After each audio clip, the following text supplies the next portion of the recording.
What's up, guys, and welcome to the Real Local People podcast. We're here today with Laurie Kemp, who is the owner of Momentum Title. So, Laurie, tell me about yourself. Let's see. Where to begin? Yeah, there's a lot. Yeah, start from the beginning. You were born, and then what?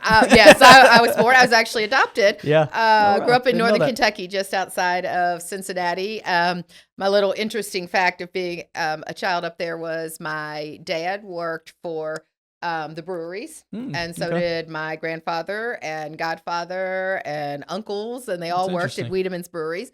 So I was adopted. They picked me up, and before I went all the way home, we stopped by Wiedemann's brewery. My grandpa took the pacifier out of my mouth and said, "She's gonna be a Getz." That was my maiden name. She's gonna like beer.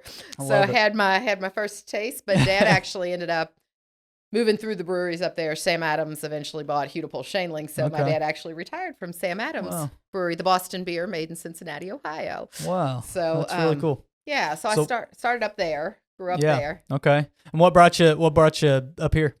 Well, I went to college up in Ohio. I went to Miami of Ohio for undergrad. Thought I wanted to go to law school, but wasn't sure. I told you my dad worked in the breweries. We had no lawyers. Thought I wanted to go to law school, but took a year off. Worked in Cincinnati and then ended up down here at University of Louisville Law School. Okay. And met Mike, met my husband there. Late in the first semester, we started dating. Second semester of our first year of law school, and here we are a number of years later. So he's from Western Kentucky. I'm from Northern Kentucky. This was a good central spot. I really never thought I'd stay here, but it was a great location, and we kind of fell in love with the community. It's a common theme amongst our guests. It's like people kind of stop through for whatever reason, and then it just kind of draws you in, and there's not much reason to leave. Well, yeah, I mean, this community. I mean, it's a great place to live, to have a family. It's just a community. You've got the perks of a decent sized city, but still the benefits and values of a small community. Yeah, it's funny. It's like we're that close, but at the same time, it's like anybody who lives here, most people who are watching this are, like Louisville's like a world away sometimes, but it's also only 15 minutes away. So if you want to do it, there's plenty of stuff to do over there and everything.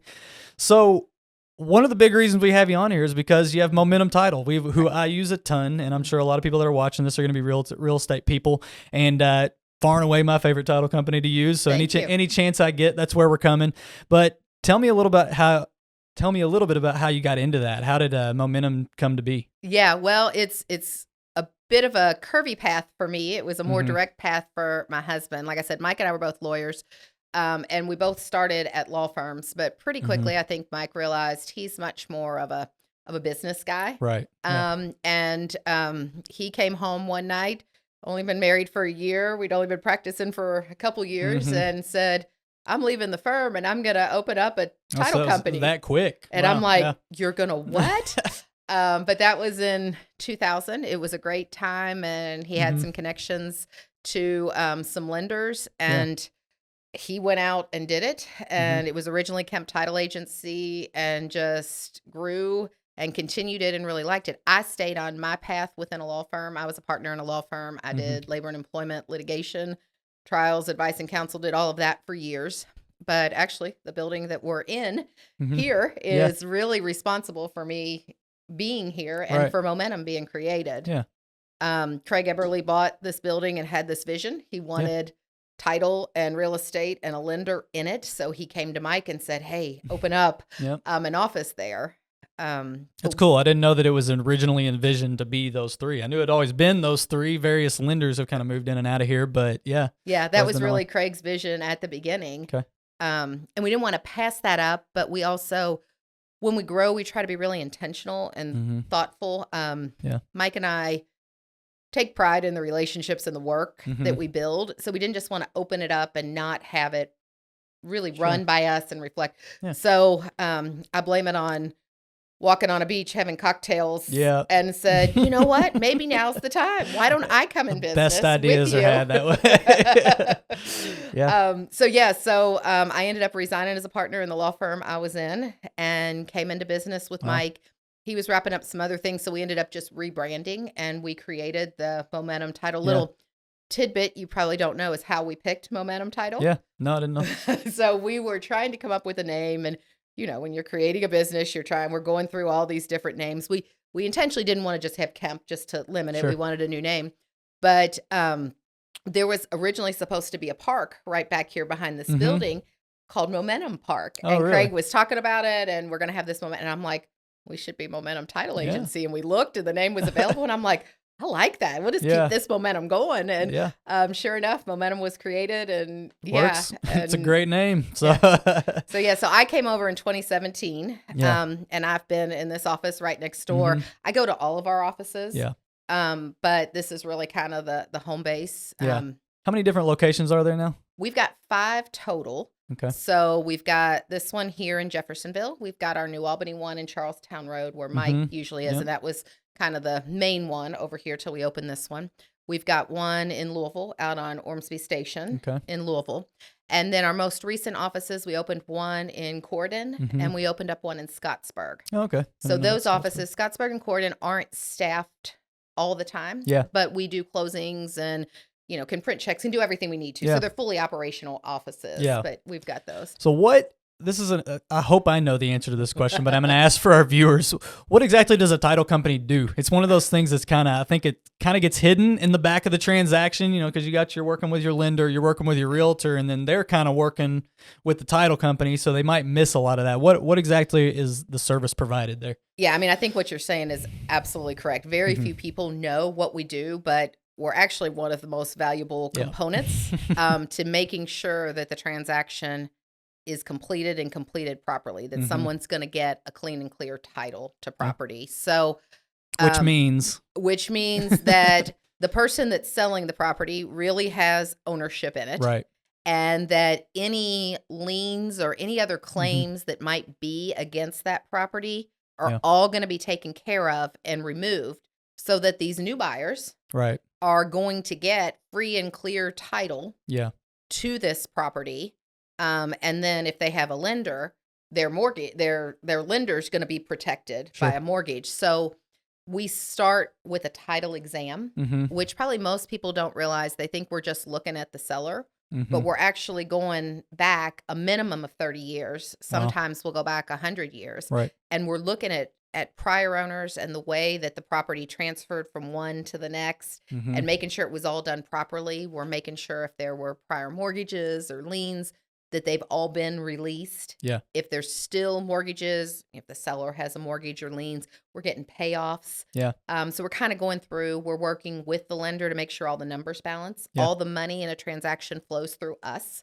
So it comes into the title company, and then we disperse it. Right. We pay agents, we pay the seller, we pay the liens, we pay the county to record the documents, because that's what we do at the end as well. We record that deed that actually puts the title to the property in the buyer's name, recording the mortgages. So a lot, basically. That's what I was kind of explaining to Faith before you got in here. We're kind of talking through it, and I was like, the analogy I use is, let's say you go buy something on Facebook Marketplace, and you're like, I'm giving you $30, and you're giving me something, and you're like, well, I don't want to give you my $30 until I've got that, and they're like, well, I'm not giving it to you until I get my $30. Same concept. But nobody's going to do that with $400,000 house, so you're the middleman that kind of makes sure everything happens, which involves all those things you're talking about, basically. Right. And we really don't. So we have 5 lawyers that work for us. There's Mike and myself, and then we've got 3 other lawyers. So we like to have attorneys in each of the offices there, even though you don't have to be an attorney to do a transaction. But so, we've got the lawyers, and we're preparing the legal documents as well. But, we're helping out with the issues. We can draft releases, we can draft powers of attorney, we can kind of do all of those things to get that transaction. All the things I bug you about all the time. No. I got those deeds for you. So how many of these do you do a year in general? We probably average about 3,500 a year. We had peaks. Wow. COVID was crazy. And we were doing 5,000 a year. In a slower year we might do 2,500 or so, but probably 3,500 is pretty it's a good number. We usually have a little mix with some refis in there. We've not seen as many refis lately because rates haven't been great. If we see rates drop, that's when our numbers will really pick up because a lot of people will come through and refi. I didn't even think about refis being part of that, actually. Yeah. That they go through the same process. Yeah, That's kind of crazy too to think about. It just kind of popped into my head. Your craziest time was during COVID when people were doing drive-through closings, and I don't remember what you guys did in that case, but there was some crazy stuff. It made it a lot harder to get people in and out. We closed one day during the entire time, and that was to clean all the offices. Other than that, we remained open. My office, my staff came in, except for a few folks that had health conditions or had children with health conditions where it wasn't safe. We let them work remotely. Other than that, we were open and we were doing in-person closings, but we put buyers and sellers in separate rooms. Yep. If someone wasn't comfortable or if they had symptoms, they were outside in their car. We developed a system where we'd go out. We do it was busy. We were doing a lot of work. I never, ever want to go back to that. It was so stressful. And I mean, we really debated. We're like, what do we do? But if we shut down, rates were at an all-time low. People couldn't buy houses. They couldn't refinance. Agents wouldn't get paid. I mean, it was this whole thing where we're like, we've got to figure out a way to make this work. And we still can't do digital signatures for closing, so that there's no work from home option. I mean, you got to get together and sign a paper. Yeah. So, that's interesting. So one of the things I noticed about Momentum is that you guys just have a culture there of what I like. I kind of say the same thing about this office we're in here with Foundation is it's a fun group of people. And while like closing on a house is a very serious thing and you want very professional people, it's also kind of a celebration time, right? Like I notice when I go to the closings at Momentum, it's just, we have a good time. We sit and we talk and there's a lot going on. There's dogs running around the office and everything else. So it's just fun, but it's clearly a culture that you've created. So I guess my question for you, is that something that just has naturally happened, or is it something that you aim to do? Well, we are blessed to have amazing people that work for us. I mean, we've got folks that have been with us for 25 years. I mean, we opened up. We've got, it seems like same people I'm working with now or 5 years ago. Kemp employee number one, Melissa England, give you a shout out here. Really? I didn't know. Was cool. She's still with us. So we, Mike started this, but I mean, we've always treated it like a family. We are a business and we take pride in our work, but we have been fortunate to find people. I mean, we treat them with respect. We value what they're doing, and I think they feel that. Yeah. So then they take pride and ownership in the work that they're doing. And we work really, really hard. But like you said, when it comes to being at the closing table, the work's been done. So we want this to be, it's the last touch that any of us are going to have with these clients, whether it's a realtor, whether it's the lender or the title company sitting at that table. So we want it to be a good, exciting moment. I mean, we're helping people buy their first home, buy their first investment property. Maybe it's a difficult time where someone's divorced and they're, selling a property or someone died, so you got to read the room. But these are people and these are transactions. I was a litigator, did trials for years. And it was so nice to come into this after that. I say people like me a lot more when I walk in the room now.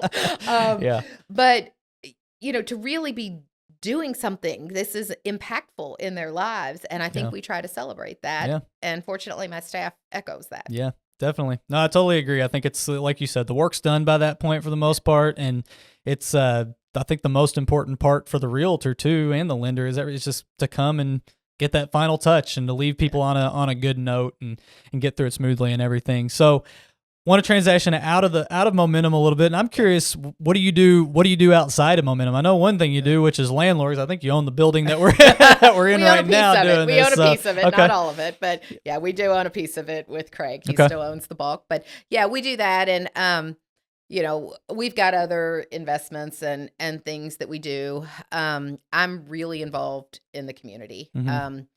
We love where we live and want to give back. I mean, we've been blessed with what we've done, and we want to give back. So, I'm on the board of One Southern Indiana, the local chamber. I'm on the board of the Arts Alliance. I've been on the board of the Center for Women and Families. Mike and I go up weekly and we volunteer at with the kids up at the New Albany Housing Authority. Okay. Tim Langford has a youth enrichment program there. Where do you find the time? I don't know. You've got to be one of the more busy people that I know, because I think you're every single time I'm at a real estate event, you're one of the sponsors, and it's like you're just everywhere. I'm like, how do you do it all? Well, you try to balance it. I was a working mother. I have two kids that are now, one's going to graduate from college in May, the other one's in his second year up at IU. So my kids are grown. So I don't have all of the activities that I did before. Yeah. Nobody needs me to drive them around anymore. I'm not going to all the sporting events. So we have that. But you talked about kind of the culture we have at Momentum. I like the people that we work with. I like our clients. Yeah. So to me, going this afternoon before I came here, I went over to one of the brokerages. They were doing their awards luncheon. And I consider these folks my friends. They're not just clients. So to me, it's a chance I get to go and I get to spend time with them. So you make time for that. So it's a balance. Mike is a pickleball player. Yeah. He loves he plays pickleball 3-4 times a week whenever he can. I'm not very good, but I do like playing. Oh yeah, no. So he'll do that. We try to get out. I will say, when we are at home, we talk very little about work. Oh yeah. That was my biggest concern about us starting Momentum.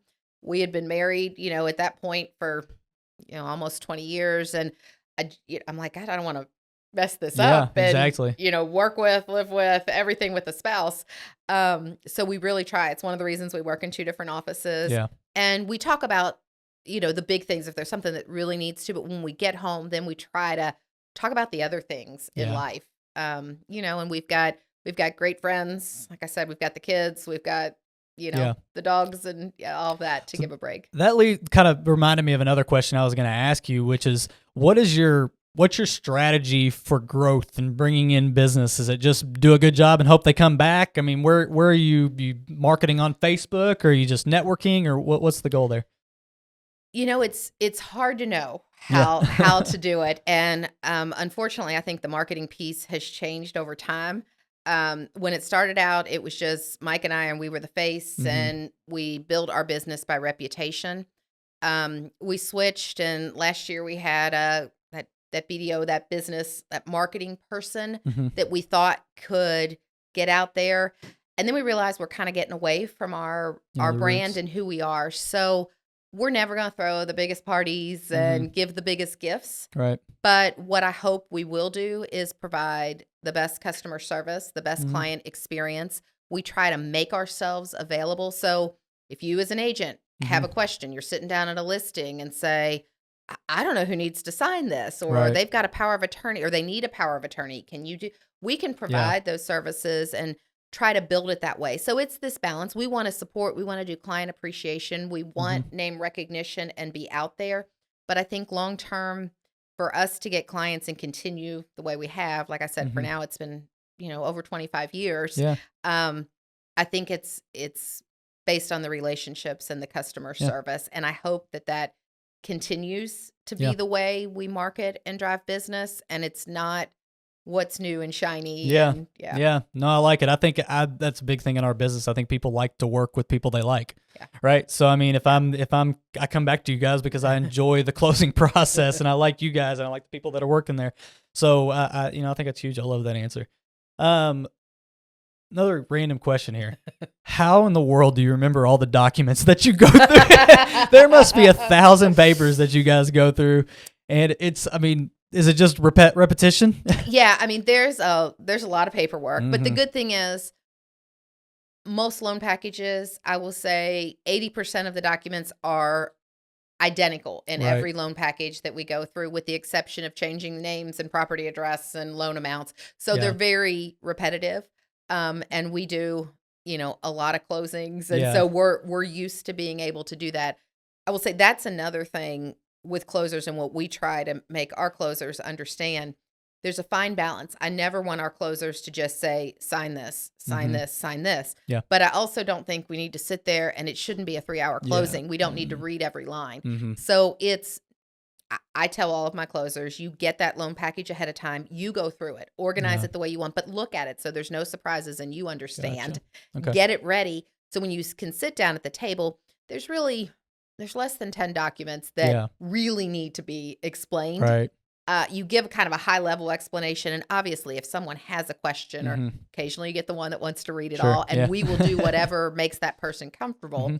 But make sure they understand their loan terms, when the payments due, what late fees are, those types of things. So it's, making sure, again, that a closing shouldn't take more than an hour. Yeah.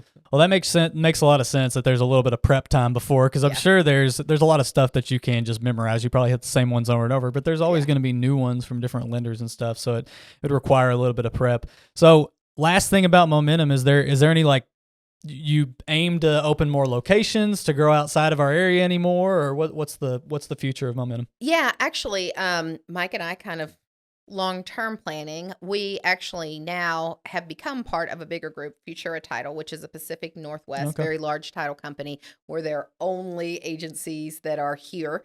They're in Idaho, Montana, Washington. Yeah, so completely Pacific Northwest. But we're in our 50s. And I'm not going to be doing this, but I'm in my 70s. And we want to make sure momentum's going to continue. So part of that, but it gives us more bandwidth, I guess, to be able to grow more. So we are actually strategically looking at different markets. And I'm hopeful before year end, we might be expanding the Momentum brand, because for Futura, Momentum is the brand that they want to grow kind of in this Midwest and South. So, that's cool.